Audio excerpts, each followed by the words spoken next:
Chapter 4, Reciprocity and Covenant. Not all exchange is the same. Some exchanges are immediate, others unfold over time, and some cannot be measured at all.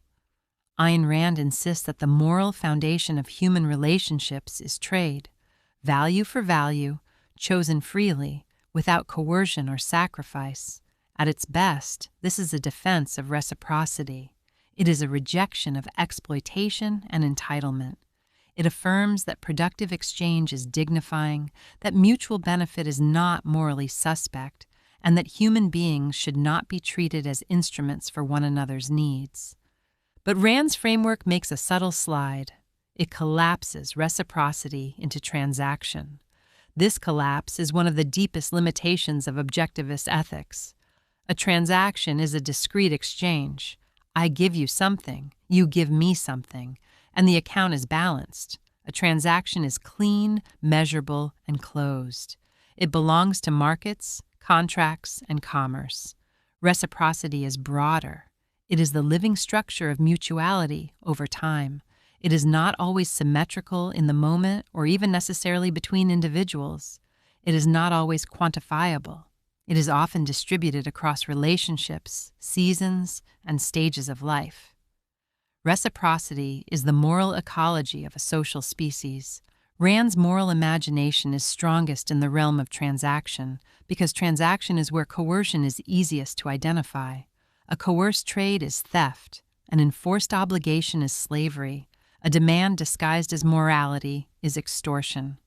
Rand is right to insist that human beings should not be reduced to resources for others, but transaction cannot contain the full moral reality of human life. Parenthood, friendship, and care for the sick. These are not transactional. They are reciprocal. They operate through commitment, asymmetry, and long arcs of mutual belonging that cannot be reduced to immediate equivalence without becoming morally impoverished. Consider a parent caring for an infant. The infant offers no measurable value-for-value exchange. Under a strict transactional ethic, the infant is a net loss. Yet the care is not sacrifice, in Rand's pejorative sense. It is not self-annihilation. It is an expression of love, attachment, species continuity, and meaning. It is precisely what a healthy human does. Rand would attempt to translate this into self-interest. The parent values the child, therefore the act is selfish. But this translation reveals the limitation. If every devotion must be justified as personal gain, the moral language becomes strained. The richest forms of care are reduced to accounting. Reciprocity is not always immediate. A society functions because people contribute at different times, in different ways, across different capacities. The healthy adult supports the child. The adult later becomes the elder needing support. The strong carry the weak, and later are carried. This is not parasitism. It is the life cycle of interdependence. Rand fears that once we leave transaction, we enter coercion. But this is another false binary. The space between transaction and coercion is covenant, voluntary commitment that exceeds immediate exchange. A friend sits with another in grief. There is no contract, no equivalence, no measurable return. Yet this is not exploitation. It is reciprocal humanity. Rand's ethic is vulnerable because it cannot easily speak in this register. It is built for producers and traders, not for caregivers and builders of continuity. It excels at condemning looters, but struggles to honor tenderness without reframing it as commerce. This is why objectivism often attracts those who have been exploited by guilt. It offers clean boundaries. But clean boundaries are not the same as complete ethics. A mature moral system must distinguish exploitation from interdependence, entitlement from care, coercion from commitment, and transaction from reciprocity. Without this distinction, one risks building a society that is efficient but emotionally sterile, a world of contracts without communion, markets without mercy, competence without belonging. Reciprocity is not the negation of freedom, it is the infrastructure of freedom. The alternative to sacrifice is not transaction alone. It is stewardship, a voluntary ethic that recognizes that human beings are not merely traders of value, but participants in a shared moral ecology across time. Rand's world is built on trade. A humane world is built on reciprocity. This is the difference between a ledger and a civilization. Covenant is the moral architecture of civilization. It is covenant that makes families possible, communities resilient, and civilizations humane. Without covenant, ethics collapses into commerce. A covenant is not a contract. A contract is transactional, specific obligations exchanged for specific returns. A covenant is relational, a commitment to another person or community that persists through asymmetry, time, and uncertainty. With covenant, morality becomes more than exchange. It becomes belonging. Rand rejected sacrifice, but she also rejected covenant. And in that rejection, her philosophy amputates one of the deepest sources of human meaning, the freely chosen responsibility to one another that is neither theft nor trade, but love, structured through commitment. That is the missing moral category. This is the ethical middle ground Rand could not articulate. Commitment without compulsion, care without moral blackmail, responsibility without metaphysical guilt. The covenantal ethic does not demand that individuals become fuel for others. It demands that individuals recognize that freedom is not isolation. Freedom is the ability to choose bonds worthy of commitment and to honor them without resentment. Covenant is neither transaction nor coercion. A covenant is a voluntary commitment that cannot be reduced to immediate equivalence. It is a bond chosen freely, but once chosen, it generates enduring responsibility, not because one is forced, but because one has pledged. Rand's ethic is built to handle contracts. It is not built to handle covenants. This is why objectivism often feels emotionally sterile. It has no native language for devotion that exceeds exchange. It treats all sustained obligation as suspect unless it can be translated into self-interest. But covenant cannot be fully translated without losing its essence.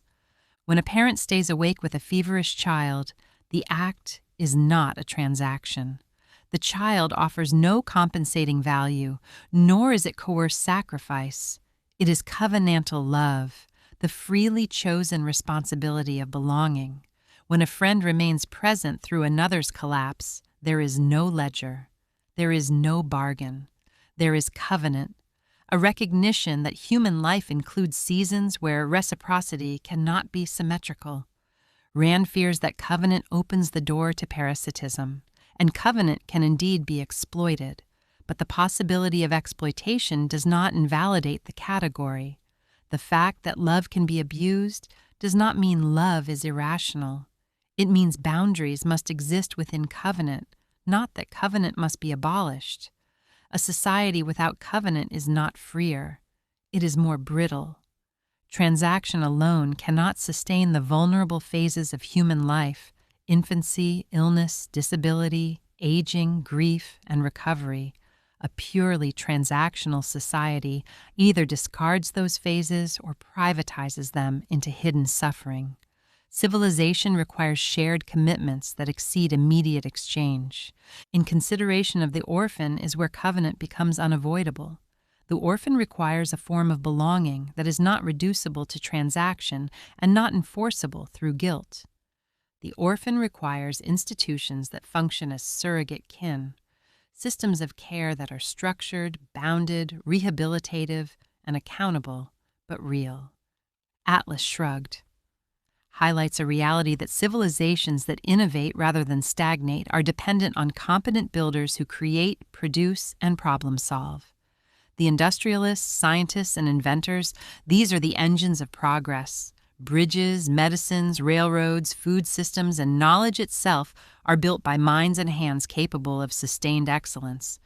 These are the stewards of a thriving society, who do not use their excellence as an excuse for hoarding wealth, but who have the humility to recognize their privilege.